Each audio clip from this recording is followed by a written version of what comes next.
कारण माझा अजूनही विश्वास आहे की सुरेश धस कॉम्प्रोमाइज होणार नाहीत। माझ्या स्वतःच्या सुरेश धसांकडून खूप अपेक्षा आहेत की पोटतिडकीने आपल्या मातीसाठी, आपल्या बीडसाठी ज्या पद्धतीने न्याय ते मागत होते त्याच्यात सातत्य ते ठेवतील एवढी माझी अपेक्षा आहे आणि इच्छाही आहे की न्याय मिळाला पाहिजे त्या कुटुंबाला, बीडकरांना।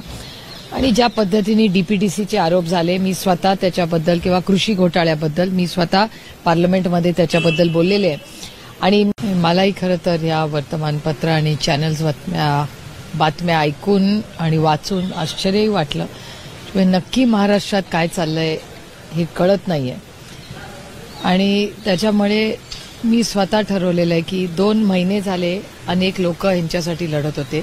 बजरंग अप्पा सोनवणे हे दिल्लीला निर्मला सीतारामन आणि अमित भाईन शाहचीही बजरंग अप्पा सोनवणेंनी भेट घेतलेली आहे। त्यानंतर अनेक लोक असे आहेत, नेते आहेत महाराष्ट्रातले आणि सगळ्याच पक्षाचे की भ्रष्टाचार असेल, एक्स्टॉर्शन असेल, घरगुती अन्याय अत्याचार झालेल्या केसेस असतील, खून, म्हणजे असं काहीच राहिलं नाही। करप्शन, प्रचंड भ्रष्टाचार, असे अनेक आरोप प्रत्यारोप झालेले आहेत। पण गेल्या 2 महिन्यात दुर्दैवाने या महाराष्ट्राच्या सरकारने ठोस अशी कुठलीच ऍक्शन घेतलेली नाही किंवा ती इन्क्वायरी कुठे चालली आहे ह्याची माहिती आपल्याला कुणालाच मिळालेली नाही। 5वा खुनी आजही 60 दिवसानंतर फरार आहे। हे खूप दुर्दैवी आहे, अस्वस्थ करणार आहे आणि हे खूप दुर्दैव आहे की महाराष्ट्राचं राजकारण इतकं गलिच्छ झालंय। असा प्रश्न मनात येतो की माणुसकी काही राहिली आहे का नाही। हे खूप अस्वस्थ करणारी परिस्थिती राज्यात आहे आणि खरं तर मी त्या कुटुंबाच्या कॉन्टॅक्टमध्ये होते। मी जेव्हा परभणीला गेले तेव्हा अनेक लोक बीडला गेले होते। बजरंग अप्पा स्वतः, संदीप क्षीरसागर स्वतः हे त्याचा फॉलोअप करत होते।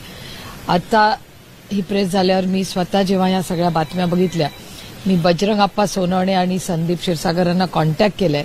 मला असं वाटतं ह्याच्यातून राजकारण, कॉम्प्रोमाइजेस जे होत आहेत हे खूप धक्कादायक आहे आणि आश्चर्यजनक आहे। आणि माझा अजूनही विश्वास आहे की सुरेश धस कॉम्प्रोमाइज होणार नाहीत। माझ्या स्वतःच्या सुरेश धसांकडून खूप अपेक्षा आहेत की पोटतिडकीने आपल्या मातीसाठी, आपल्या बीडसाठी ज्या पद्धतीने न्याय ते मागत होते त्याच्यात सातत्य ते ठेवतील एवढी माझी अपेक्षा आहे आणि इच्छाही आहे की न्याय मिळाला पाहिजे त्या कुटुंबाला, बीडकरांना।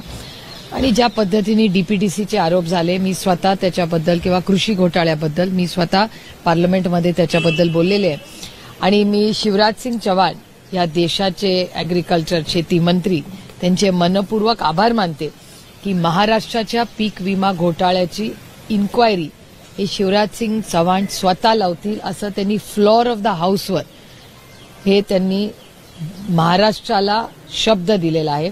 त्यांच्या घरात आता लग्न होतं त्याच्यामुळे मला त्यांची परत भेट घेता आली नाही, ते दिल्लीत नव्हते।